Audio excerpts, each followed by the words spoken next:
and welcome to a new episode of Once Upon a TV Time, the podcast that takes a look behind the scenes of some of the best shows on TV. I am your host, Maureen Perrault. I'm a freelance journalist and TV critic, and on each episode of this podcast, I chat with someone who worked or works on the shows we discuss. Writers, directors, actors, craftsmen, and women, you name it, they stop by to talk about what makes great TV and to tell us what goes on beyond our screens. This new episode of Once Upon a TV Time dives into a show we've covered before, but just celebrated its 15-year anniversary.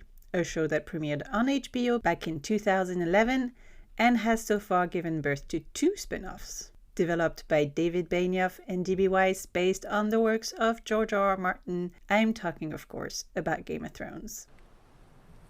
In the name of Robert of the House Baratheon, the first of his name. Don't look away. King of the Andals and the first Father will know if you do. Lord of the Seven Kingdoms and protector of the realm.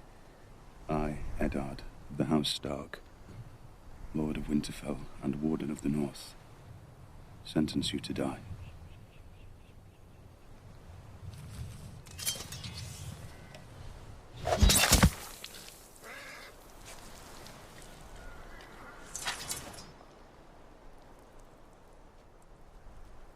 You did well. Did you know that before the show officially started on HBO, a pilot episode was filmed? It tested badly with audiences and led to a massive reshoot of the series' first episode. We talk about that and more with today's guest, who's none other than the man who created all the cool swords, bows, and other daggers seen on the show, weapons master Tommy Dunne. Think of a movie or show with badass weaponry and it's likely Tommy worked on it. From Braveheart to the 2024 live-action version of How to Train Your Dragon, with The Mummy, Gladiator, Troy, Penny Dreadful, and Mission Impossible amongst his other credits, he has done it all. Tommy, welcome and thank you for joining me. First things first, what's a weapons master? What's the difference between an armorer and a weapons master on a film set? Well, that's a good question. I mainly use a weapons master when I'm doing a job that you have to manufacture and design your weaponry, i.e. Game of Thrones, Gladiator, Troy, Braveheart, all these jobs that you need a lot of manufacturing in. So that's when I use a weapons master.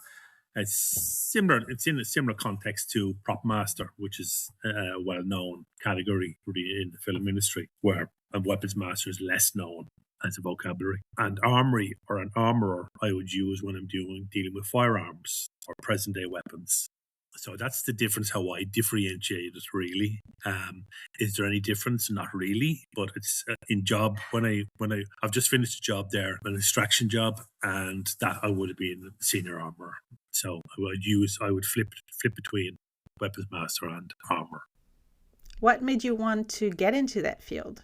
I never did. To be honest, it was one of those areas where I fell into it a long time ago. And I was very lucky. I had friends who worked in the film industry in special effects. Now, my background is all engineering. So I was a fitter, turner, tool maker and a position welder for a long time, for a good 10, 12 years. And I was moving on from a job and I was approached by one of the brothers, see would I give him a hand on this job. So I said, okay, fine, not a problem. It was all engineering. I was actually laying all gas pipes and braziers and gas lines to Trim Castle. And the job was Braveheart. So that's how I fell into it. Just pure coincidence. I finished with special effects and I went around to the armour at the time, Simon Atherton, and said, have you need any people? And he said, yeah, start Monday. So I started on Monday. And I haven't stopped 32 years later. So that's exactly how I fell into it. It was very good. It was enjoyable. It was nothing that could not be done because it was all manufacturing and make, which is exactly what I do. Not in the design world. That obviously took on as I progressed into the career itself. But we just basically went from one job to the next, to the next, to the next. And it just seemed we got on well and steamrolled into a job like that. And like I say, touch wood, I haven't looked back and the work keeps coming in. Thank you. You have your own workshop. So what are the skills you are looking for when you're hiring the people that work with you? It's a good question. I mean, a lot of it, it's funny. People think I just pick people up in bars, which is not right and wrong. But it's funny because a few of the guys that I have were bartenders because they were nice people. And it's one of those things where a lot of it is you know what, we can teach you. You know, I'm very lucky. I'm obviously with myself and one of my senior armors, Steve Cummins. We're 30 odd years. I'm 32 years at this now. So between us both, we're old and ugly enough to teach people how to do it. So if you've got a good personality and you're a nice person, you've got a chance of getting a job. If you're lucky enough to have a bit of metalwork or a bit of soldering, a bit of welding, a little bit of flair, a little bit of thinking outside the box, that will always help. But they're sort of lucky. My guys are lucky because once we're still alive, we're able to do it ourselves. So, and we need people. It's like everything else. You can't do everything yourself as much as you try. You need people. You can manufacture and you can make, but when you're making hundreds and hundreds of items, you need a bit of a machine to go, you know, carry on through everything and repetition. And so you need to pass it along. So being a nice person helps. How did you land the weapons master job on Game of Thrones? That was pure luck again. I was working on a job in Belfast. I just was halfway through it and called Your Highness. And I was very lucky that the producer, one of the executive producers up here in Belfast, Mr. Mark Huffam, is quite a brilliant man. He nabbed me in the office one day and handed me this script, a pilot, and said, we'll have a look at that and tell me tomorrow if you can do it. And I'm looking at going, and I'm up to my ears going, I can't do this, to myself in my own head. About 3 days later, Mark cornered me again and said, well, are you doing it? And I honestly hadn't even looked at it. And I said, of course, absolutely, Mark, yeah, we'll do it, no problem. Because I'm thinking a pilot. I mean, what? There can't be that much on a pilot. So we gambled, and then we realised there's a lot on this pilot, and it was a nightmare, but it was a great nightmare. So I'm over the moon. I didn't turn it down because I was very close in turning it down to say, no, I'm too busy. But like I say, that's how it worked out. So thank you, Mark. And if that pilot, again, which never aired, was anything like the first episode of the show, it must have had a lot of weapons. It was crazy, Marina. Honestly, it was like when we looked at the pilot, I had a gentleman who working with me at the time now. Unfortunately, he's passed away, Boyd Rankin. So myself and Boyd looked at it and we sort of said, yeah, that looks okay. And then we seen the numbers and gone, okay, that's a little more difficult. And it's a bit more difficult. So we got around it eventually because obviously we were halfway through Your Highness, and at the same time we had to be manufacturing as well at the same time. So it was like you're like double dipping, and it was quite tight because this is coming in like we were going to finish about 4 or 5 weeks and we're into the start of the pilot. So it was a tight one, and we were manufacturing and making all the time, so, and trying to get on with this other job. So it was tough enough, but it was well worth it. And then we never seen the pilot. The pilot was never aired after all of that.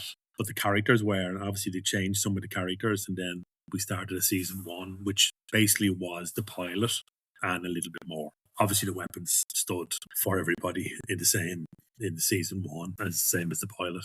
What did your role on Game of Thrones entail? Creating / designing weapons, making them, teaching actors how to wield them safely, a bit of it all?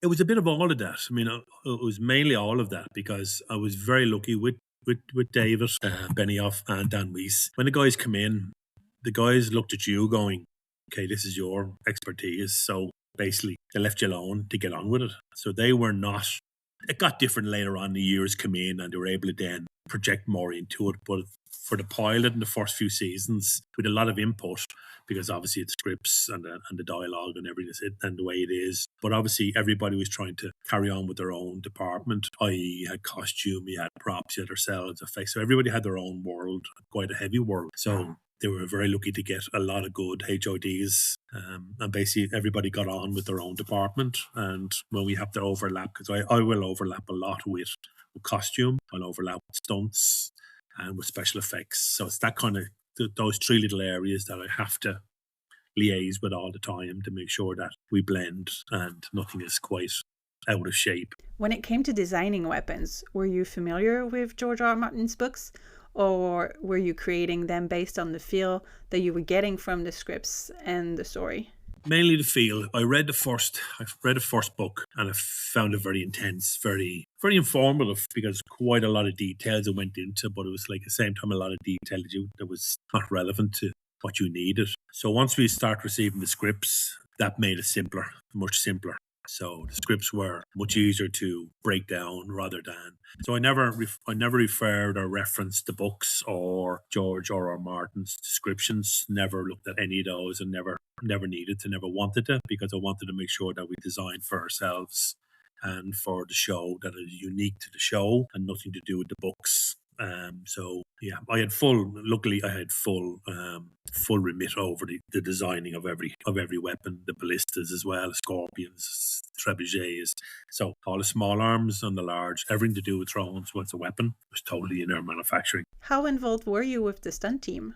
Very much involved with the stunt team, because obviously the weapons have to be able to be wielded. So we were dealing with we would have a hero sword, for example. So I'll describe what a hero sword. So a hero sword is basically the best that you can do of the sword. So I would basically design the sword as per it is. If it requires a steel blade, we'll make a steel blade, or use a billet form steel blade. So everything will be precise for what it needs to be. It'll be weighted, it'll be balanced. Then you will make it maybe an aluminium blade for the same sword. You'll walk down to a rubber sword, maybe a bamboo sword, that kind of scenario. So you'll walk in different grades that's required. So you'll walk into the world of the stunts. And the stunts won't be fighting with the aluminiums. They won't be fighting with the reels. So they'll fight with rubbers, or they'll fight with bamboos. So that's the scenario we work with. And then we make sure that they're not overly heavy, or that the armature is not strong enough that it won't bend or deflect when it needs to, depending on the action. And then also dealing with like some areas, for example, with Maisie, she had a quarterstaff. So we had to make sure with Maisie, which is little Arya, she there's a certain height. So she's a certain amount of feet. So therefore, you can't be doing a 7 foot, quarterstaff for a 5'4" girl. So that kind of scenario, or 5'4" person, no matter girl or boy. So you had to make sure that the items suited the person. So therefore the heights of the actors were all taken into consideration, and how they could wield them. And then the stunts would liaise regarding if they needed any other tweaks to it as well. So yeah, very, very in-depth we'd have to deal with the stunt department. I read that for the battle sequence in Battle of the Bastards alone, your workshop had to build 200 massive shields and 250 16-foot-long spears. So what is the sheer logistical reality of running a massive, functioning medieval armory for such a scene on a fast-paced TV schedule? It was tough enough. It was tough with that, because obviously and that's just dealing with the world of shields, because we had to make these specific shields. We had to make the giant shields for the Boltons, and these were about 6 foot, 6'6", with a spike in the center. So the idea of them was they were able to jam them into the ground and then use them basically as a barrier for any impeding for horses or charging, so they would be able to. So that was a lot of work. It was a lot of work in those alone. And then obviously the smaller shields, and then the world of the Stark shields and the different factors and the different families, Mormonts and Boltons and so forth. So a lot of that the manufacturing was quite intense. Like we were non-stop. We were long hours. There were 12-hour days at a minimum for a lot of those manufacturing, which doesn't help, trying to get a semi-life at the same time. But that's all part of this job. And then obviously dealing with the spears. We needed the longer spears because the idea was that these spears were above the shields and they were against the charging of the horses and that kind of scenario. So they're like basically a long weighted spear. And then obviously we're dealing with swords, scabbards. Then we have bows, arrows, quivers. So there was a lot of manufacturing and all of those. So basically what to do would make sure you had the crew, you had the manufacturing, then you had the resolve then of making sure that you would supply the set. So once you have your team on the set and your standby team, making sure that they have the equipment, and then we keep making and adding and adding and adding. So lucky enough, we didn't start off in the center of the battle. In other words, main battle. We started off with the process of one side, the other side, then a little bit in between, and then the melee in the battle. So you had time to manufacture more and more. Consider these were all in one episode, so it was sort of shot over 28 days on average, from my memory, which is not that good. But so that would be the average sort of series or episode. So, and there's a lot involved with that, with the Battle of Bastards, for sure. Yeah, great scene. And that was just one battle. So over the course of the show's 8 seasons, how many weapons did you make and what happened to them? You know what? How long is a piece of string is the question. There were thousands. I mean, it was thousands, honestly. And I know it because there's an exhibition down in Banbridge, which is the Game of Thrones exhibition, which I helped start, process, and set all the weapons up and help them out with all the equipment and the layout and that kind of scenario. So I see where all the equipment is. It's mainly down there. So yeah, there was thousands. I mean, even if you talk about the most simplest of item, which would be an arrow. So we had a lot of arrows. So you imagine all the scenes that we had the arrows in, and the firing and the loosing of arrows in the battles. I mean, we had 15 to 20,000 arrows alone. Now they were all handmade. So you're talking you had the rated shaft, so therefore it's competent with archery. You had to dye the shaft, you had to shape it, put a knock into it, you had to fletch it, so put your fletchings onto it. You had to wrap it and bind it, and then you had to make a rubber tip for it then as well, depending on the arrow shape. So that was a lot of itself, and that's only one item. Shoulder. Left foot forward. Good. Now pivot as you deliver the stroke, with all your weight behind it. What in seven hells is that? They'll need an 8th to fit him in. Tell them your name. Samuel Tarley of Hornhill. I mean, I was of Hornhill. I've come to take the black. Come to take the black pudding? Well, you couldn't be any worse than you look. I'm not gonna lie, I know very little about weapons, even less about metalwork. And most of what I know comes from playing Dungeons and Dragons. So walk me through the process of making a sword. Where do you start? How long does it take? The sort of the easiest way to approach this really is if you're dealing with Damascus. I mean, a lot of our stuff would be, especially the hero blades like Ice or Oathkeeper or Widow's Wail or Longclaw. They were pattern weld. So the blade itself was a pattern weld. You would know it as Damascus. People would know these items as a Damascus blade because obviously it originated, these patterns originally in Damascus. So everybody knows them as a Damascus blade, but they're actually a pattern welded blade. The sort of process that we would normally deal with when we start off with that would be layering of high carbon and nickel alloy steel billets. So these would be different types of steel. You would stack these up. You would probably TIG weld them or you'd MIG weld them together to make a block and a shaft on it, so you'd have a handle. You would basically clean these off and make sure you remove any debris or any chemicals that would be on these materials to make sure that they're clean. You use a process of oxidation, so you make sure that they're degreased and take off the rust and oxidization off it. Then you start forging. So once you get into the forge process, then it's just you're heating up these billets to a certain temperature. Once they're heated, you'll add a bit of borax, which is a chemical, to make sure that you seal the item and you seal the outer side, so make sure there's no scale on the surface. And then you start using a power hammer. So basically a hydraulic power hammer, what that does is draw out the blade. As you're hammering, and then you're reforging, heat it all up again, hammering.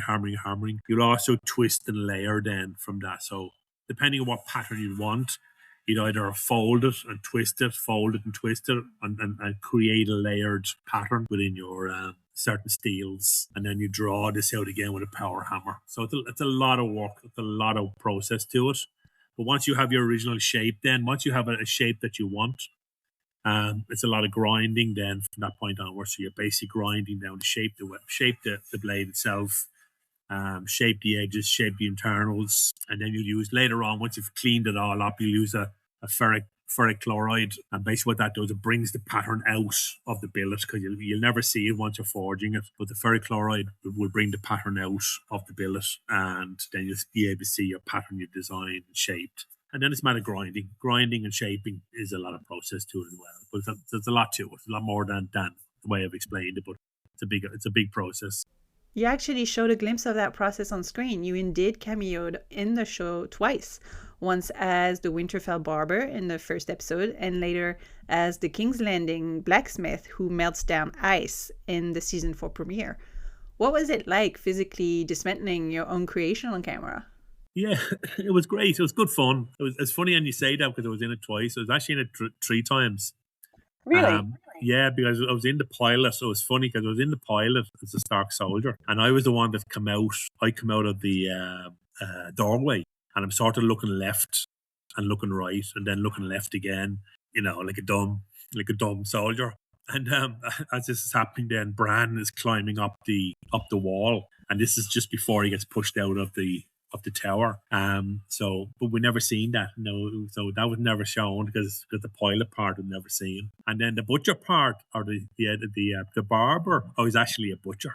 That's how that was. So I'm a butcher playing a barber.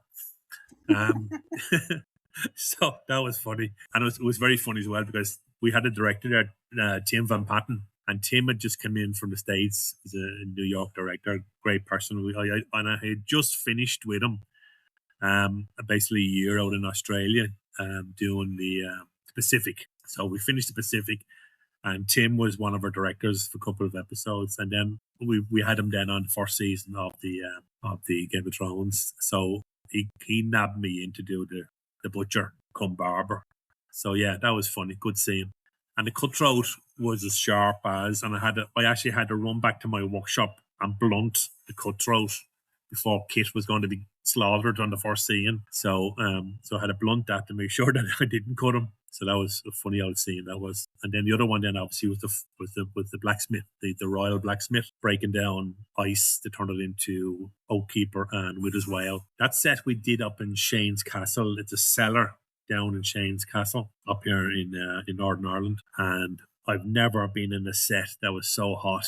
It was unbelievable. I mean, the forge itself was practical as well as the special effects then were creating the heat and that kind of scenario. So it's a combination of being a practical forge and the special effects help as well. And it was the hottest place on earth. It felt like hell. If hell is going to feel like that way, that's exactly what it was. And the funny thing was because when the smoke got to a certain height in these caves, you used to hear screams, because the funny thing was that all the spiders on the roof would drop down exactly level with your eyes. So as you were walking, you had to walk hunched up as you were walking around these cellars, because the spiders, and I'm talking thousands of spiders, were down to a certain level because the smoke was up in the roof. So we had to clear out the smoke so many times so the spiders would go back up, because nobody wanted to come into set. All the costume, the hair and makeup all ran. We were trying to run ourselves, but we were on camera, so we couldn't get out of it. So it was a funny scene. Good fun. Since we just mentioned ice, let's talk about some of the iconic blades from the show. So ice, Ned Stark, massive great sword. Tell me about the specific of that sword. Was it as heavy as it looks? It wasn't that heavy. I didn't find it heavy. I found it quite balanced for what it was. But then I'm used to it. And then you get some people that lift and go, "Oh my God." So it was funny. But the funny thing is that Sean, as in Ned Stark himself, Sean Bean had never seen it. Never seen it. Sean is one of these characters that just didn't care. He got on with his job and it was fantastic. He was great. Great on set and good fun. But you put the sword on him, and like with Sean, you'd find the sword in the field somewhere because he'll just drop it. So you had to make sure somebody's around him at all times when the show cut, because he dropped that sword straight away. Not the ice, but basically his normal one. So we had a guy on him at all times, making sure that he was babysat and regrouped with his sword. So anyway, on the first day, actually on the beheading scene that we see this being drawn out of the scabbard of his sheet. And the sheet is actually a dire wolf. So it actually was a black wolf skin that we had got from Canada. It was already got in, and we had it from Canada. And I had it years ago. I had it for years, and I'm always looking, thinking, I always wanted to use it or something, because I hate seeing these items not being used creatively when they're there. So anyway, we used the wolf as the pelt, or as a sheet for the sword. So the first day that Sean drew the sword off the horse to behead the deserter was the first day that Sean seen it. So you imagine the expletives when he would pull this out of the sheet and it was still going and going and going. So it was very funny. But again, he laughed as well. So he had a good laugh about it. But weight-wise is actually okay. I think it was about maybe 5 5 to 8 pounds it was, so it wasn't too bad. It was well balanced. The blade was thin enough as well, so but it was a good weight and good size to it. But yeah, you needed a bit of strength to wield it. It's funny because obviously it's one of these swords. I mean, ice is one of these. It's a ceremonial sword, so basically it was handed down through centuries. So all these big swords, you see the big broadswords and all of these big ceremonials, they're basically for. On the battlefield, it'd only ever be used against animals. In other words, the charging of horses. So these would be they'd be used to take the legs from the horses, or they would be used for lances as well. If people were charging with lances, they'd be in there first to be used against the lance because you had a bigger area of reach before it gets to you. So that's the idea of those. So you wouldn't use that for a human being, for example, unless you were the mountain. You know, with an ensemble cast that large, not everyone can be expected to be a natural swordsman, right? So without naming names, or feel free to name names, who was the biggest liability on set with your weapons? Did anyone ever accidentally break a hero blade? Fortunately, I wouldn't, even if there was, but there wasn't anyway. They're all great. They're all funny. They're all nice people. And they all took their roles serious until they didn't have to take it serious. So they were all, anyone that I was dealing with weapon-wise were great. They really were great. And no, nobody did. And if anybody did, drop something, or they'd be more, apologizing. Oh, I'm sorry about this, or get dirt on it and go, don't be worried about that. That's our job to clean all of this. But I did have one funny one. I don't know if you remember, we made a scorpion. So we made a giant crossbow on the back of the wagon for Bronn. Bronn was using this scorpion. And Jerome is a funny person. He really is. He's a great character. But he's real smart as well. It really is very funny. So I was to teach him how to use the weapon, basically. And he turned up to train for this. We were supposed to have an hour with him. Then I went down to half an hour, and then I went down to 15 minutes, and we had this set up for him, and then he walks up with these flip-flops on. So I'm going, Jerome, you're going to break yourself. And I said, have you any runners on you? I said, nah. I said, I'm going for a massage, Tommy. I said, I have to get physiotherapy and then a massage. So I said, okay. I said, and he looks at me, he says, you know how to use this, don't you? I says, yeah. I said, well, if you know how to use it, then I'll obviously know how to use it. I said, see you later. And that's it. Walked off. So we never got to train with him at all. So he was just typical smart. And so then when we got onto the scene, we had to show him. But he didn't have to worry about it too much, and he picks it up in a heartbeat. Like, just pull this, use this, bap, bap, bap, bap, in a heartbeat. So, he's smart. So we just taught him for about 2 minutes when we got to Spain. I said, there you go. Yeah. Lovely, grand. Told you I know how to use it. Yeah, he was good. It was very funny, he was.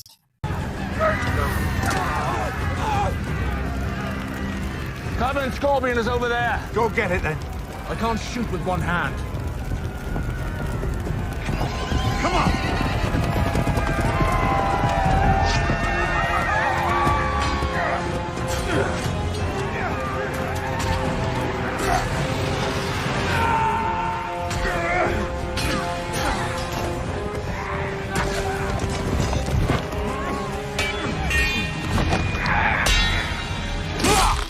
When it comes to the stunt blades, what is the secret to making a rubber or aluminum stunt sword look 100% like lethal steel on camera? A lot of the do is the paintwork. It really gets down to being the paintwork and the job. So anything really that we would do a lot in-house. We would do 99% of it in-house. Sometimes we'd give it to our maybe sign writer, or we give it to the breakdown team, or the standby painters, or that kind of scenario if they really wanted to be touched up in any better shape. So we had a couple of people there. We had Neil and Tim and Kevin, who were fantastic. Kev's a genius. So it was one of them things where when there's something specifically done like a hero that was really, a rubber that you wanted close to, you'd give it into the boys and then they'd come back to you and be beautiful. But we would do 99% of everything in yourselves. So it's only if something had to be really safe and right up to camera. But the only secret in that is basically is the best paint job you can do on it, really, and making sure that it looks aged, it looks patternated as well. It's not just silver, it's grades of, and need depth as well. So that kind of scenario too. Yeah, paint job's the best. Tell me about the process of creating Valyrian steel. What's the secret sauce behind that style and pattern of blade? That's the same. I mean, as I was saying earlier on about ice and that's exactly the same, because that process is the Valyrian. So, in other words, as we're doing the pattern welded or the Damascus, that is the Valyrian steel. So we're creating Valyrian steel as the pattern welded or Damascus look. So that process is exactly the same as, and our end of it is for different shapes and styles and looks of it. Just depends how many times we twist it, how many times we fold it, and how much we draw it. So we can change the different patterns according to looks and styles. So that's why all the swords were different internally. In other words, the pattern was different on each sword that we needed to be. So that was basically the idea of what the secret behind Valyrian. It was pattern welded.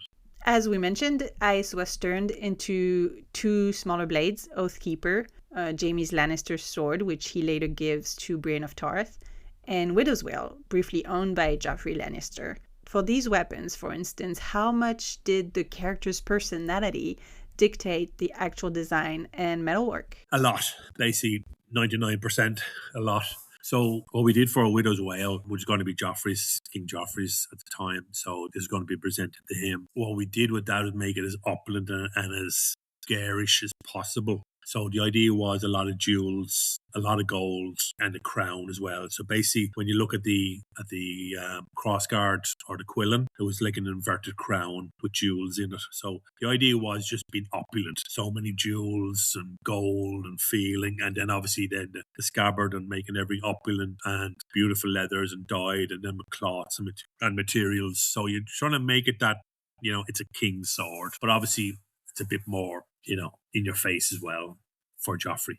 And then for Jaime Lannister, who then gave it to Brienne. So Jaime received his obviously from his father. So that we just made it into as much as the Lannister lion, to make it long and elongated and very opulent, but at the same time more lionish than, and elegant, because it needed to be elegant enough for what it was, but not too much bling about it. There was no jewels on it, but it was just all metalwork intertwined. So again, a little bit more opulence because the Lannisters had the money. So again, creating that opulence and the looks and styles, keeping it in the Lannister world.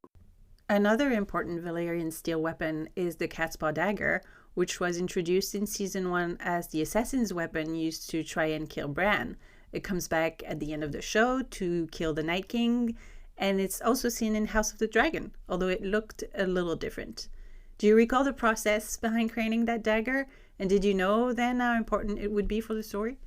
No. I remember making it, obviously, and designing it. Again, it was never told to us of how it went on and how it sort of would finish up with that dagger, as in the whole scale of it. So we were making something that was supposed to be, again, opulent and handed down, because it was supposed to be all we were told was that it was give it a Lannister feel to it. In other words, the opulence. Not saying it was a Lannister, because I didn't know, and they wouldn't tell us either. Not that I wasn't looking for information, but I knew where I was going with this, because I had a roebuck deer, had an antler, and I always collect stuff. I collect everything, silly stuff. And I remember looking at this antler going, that's a beautiful look, feel in your hand and stuff like that. So I knew where I was going with that. And then the tip of it was an arrow bodkin. So the very point of that, not the blade, but the point of the bone itself is actually a bodkin arrow.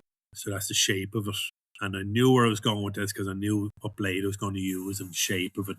Again, for a Valyrian or a pattern welded blade. And I had done a job in Mexico, so I collected, again, when I'm away, I collected prior to this, and then I collected a load of stones and jewels, and so it's a lot of, feel to it. So I wanted to use a lot of stones in this one, create a little bit of opulence too. So I knew the shape, I knew the feel, and I knew where I wanted to go with that, but it organically grew, really, a lot of that, So, and then I used a lot of not gold leaf, and patterned gold leaf as well. So on the blade itself, give a bit more, opulence to it as well. So it was very enjoyable to make, and again, we didn't know where it was going, and I seen it's been used in House of Dragon, or a style of, not quite it, but it's a style of.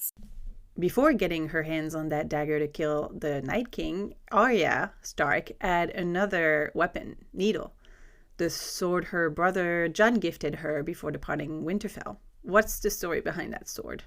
everybody's fixated over that sword for a long time because of it's Arya's needle and it's always been her needle. And I remember when I first looked at thinking, I know where I'm going with this because I knew where I wanted to go. Use a nepe or a foil blade, so because I wanted that triangular single point. So I knew that the edges weren't sharp, but the point was. So it's all about the point. So that's the idea of the dialogue that comes into as well. It's about that's the sticky, that's the dangerous end, or the sticky end, or the sharp end, and that's the safe end. And so I knew it had to be, in other words, as per the name, a needle. So like a needle, it's only got a point, and that's the only area that's the most dangerous part of it. So I knew where I wanted to go with that, and luckily I had a lot of small quillins and small French Renaissance guards and pommels, and I was able to look at these, and then I was able to braise items up and braise a nice shape to a nice quill and a cross guard. And the pommel is actually a door handle. So it's actually a door handle from Little Press. So it's one of those things where it's just a beautiful little shape and it's a nice little brass door handle. But you find these great things everywhere, So you look at stuff going, oh, I know where I can use that. So again, it was a nice shape. It was made specifically for Maisie because obviously she was a young girl. Now we had to take in count that she was going to grow up, but we're dealing with season 1. I mean, we made this on the pilot, so we're going, this might never go anywhere. So we're just guessing. So we had to guess that if it goes on, she'll grow a certain height and this will still look good on her. And, it'll look silly at first because she's a young child, of 10 or whatever, thinking, okay, it's a bit big for a 10-year-old, but she gets older. This is no toy. Be careful you don't cut yourself. You're so skinny. So are you. I had the blacksmith make it for you special. It won't hack a man's head off, but it can poke him full of holes if you're quick enough. I can be quick. You'll have to work at it every day. How's it feel? Do you like the balance? I think so. First lesson. Sticking with the pointy end. I know which end to use. Tell me about the White Walker weapons. What was the Night King's sword made of? That was a resin. It was a translucent resin, and luckily I had a young chap with me at the time, Fergus McNulty. Fergus, my model maker, and we searched high and low for this item because this had to be translucent, and we found some material, and then you had to bake it. So it was a nightmare. So how it started first really was that the White Walkers and the Night King and this, that, and the other were coming in, and nobody really knew what they were going to be like. And then eventually we seen an image of them, and then it was getting so close. I think it was about 6 weeks before we started shooting, and we had a meeting, and everything was originally was told that it was going to be all visual effects, as in whatever the item was, because they had to enhance it and make it look mythical and this, that, and the other. And we had a meeting, and then it was actually Mark who was at the meeting and said, "By the way, Tommy, the swords, what's the style of it?" I said, "I don't know, Mark." I said, "What's your visual effects?" I was told. He said, and he laughed, Scott. No. At that price, I said, "You're making them." And I went, "Okay, thank you." And then it was panic. It was a panic because the thing was, we had X amount of weeks. We had so much on already. Like we had battles to do and this, that, and the other to do. And we had to make this iconic sword for this certain scene for the White Walkers to be walking through this town and village or the forestry. And anyway, I knew what I wanted to do because when I was away in Iceland, I was very lucky, and I always take photographs of the most unusual stuff and this, that, and the other, because it's just it'll be in your head later on. And what I seen in Iceland, we had to try and get up onto the fjord one day, and we couldn't get up there. We had to have a scene. We were finding all the obsidian at the time, which is the dragon glass, but we couldn't get up there because of a snowstorm, and this was coming in sideways. It was great. It really was great. Have you ever been to Iceland? Because it's a fantastic part of the world. But anyway, this snowstorm was coming in sideways, and so they found a place around by the hotel, just in the field beside the hotel. So we shot there for a lot of the scenes, which is perfect. But hanging off the side of the mountain beside the hotel, big mountain range, were all these stalactites. And they were beautiful. I mean, they were beautiful. But the shapes were unusual. So beautiful and so elongated. And I took photographs of it. And I went, that's where I want to be. So I knew by the shape of the stalactites in Iceland, that's the shape of the sword. So this translucent ice sheet an ice sword. So basically it was a translucent resin that we had to bake. We put a clear armature into the middle of it and shaped it. So we created a shape from shards of ice, and not shards of ice, but small shards as if they were pieces of ice on top of a sword. So we basically created that shape that we wanted to look like a stalactite and created a mold. So once we had the mold, then we could put our resin into it and mold it and then bake it. So we were able to get these out, and they were a little bit brittle at first, and then they cured. It took 24 hours to cure, and they were a bit more malleable to a certain degree. So that's how we made the White Walker sword. So pure look, and it was again one of these things that was originally was going to be visual effects, and then we were told no, we have to make that. But that's where we got the idea, or I got the idea from Iceland on the stalactites. There's one sword that we don't see that much on the show, but I really liked its design, and it's Heartsbane. I particularly liked the hilt and the scabbard.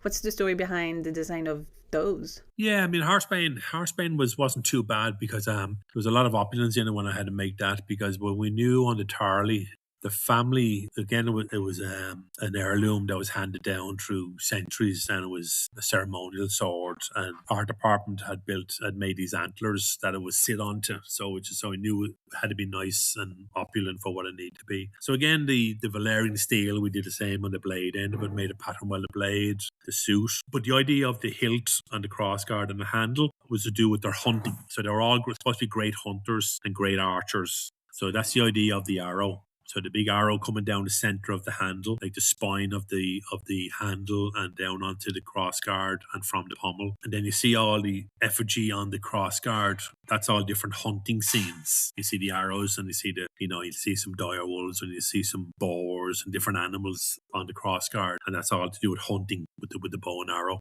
And then on the pommel, the idea of the pommel was because behind my desk is a first aid kit. And on the first aid kit, it's like the Welsh coat of arms. So it's like a flower, like an inverted flower that would overhang over. And what I did was I did the pommel. The idea of the pommel was homage to the Welsh. So for the Welsh archers, because the Welsh archers were some of the best in the world at their archery. So that's what I did. Why I did that sort of flower, that ricasso feel to the pommel, was like a homage to the Welsh, who were the best archers. So the shapes just came. It was a nice one to make. A lot of work on the scabbard. The scabbard with a lot more work to it, because again, these were root woods, like the wooden scabbards with all the bronze work and all chafe. So that was all handmade, totally handmade for everything, and brazed and all brazed up to it. So it was very, very unique for what it was. Yeah, it was cool sword. With all that said, Game of Thrones was not just swords and daggers. It was also bows and arrows, the Dothraki arax, the scorpion. What are some of your favorite non-swords weapons that you made for the show? Probably, as you just said there, the scorpions I enjoyed. So Jerome's ballista on the carriage was enjoyable to make, and it was funny because we made that thinking was quite big for what it was. And then when Dave and Dan came and said, "Oh, Tommy, we want another scorpion," I said, "Okay." I said, "Do you want to use Jerome's one and we'll re-engineer it?" I said, No. It has to be 65% bigger." And I said, Are you joking me or what? So I'm saying to the boys, "Do you know what 65% bigger is?" I said, "Why should it be 70 or 80? I said, "No, let's stick at 65. I said, "You're not going up any further than that." So I'm laughing at them, at this and Dave and Dan, going, "Are you for real?" I said, "Yeah." I said, "Can you not make it?" Because they're always slagging, they're always having a good laugh. I said, "Well, can you not make it? Can you not?" I said, "Oh yeah." I said, "I can make it all right." So don't you worry. So they never seen it again. They'd never seen it, a bit like Jerome. And we had it. We made it anyway. So I made this ginormous. Took up the whole workshop. And then it was 22 feet long by nearly 21 foot wide on the span of the arm. It was huge, by 6.5 foot, nearly 7 foot tall off the ground on the plinth. Now, they got so much value out of this, it's ridiculous, because we made this into 2 weapons. So that's the same cross arm. So basically the cross beam, that was the brace on it. So it would have been like the joint crossbow. That we changed, and we put the head of a lion on it. So we had the Lannister look. So that same weapon was a Lannister look and a change out on it. So a few items we changed on it. And then we took the lion's head off it, and we added a cross bars on it as well then for the Greyjoy. So as when it's on the ship. So we had 6 limbs, so 2 cross arms and 1 horizontal arm. So in 2 of 45. So there was 6 limbs on it to make it look like an octopus, like the tentacles of an octopus. And that was the idea of the Greyjoy. So we made 2 weapons out of the 1 weapon by just engineering, and that's where what I love, as in thinking about how we have to engineer all of this. So that was great. And then obviously the funny part when we did that, we had a scene when we first had it on set on the green screen with David Nutter, lovely man, absolutely lovely man. So David we had it on with him. 2 boys only walked in. So David Benioff and Dan Weiss walked in while we were shooting this, and you could hear them going, "Oh my."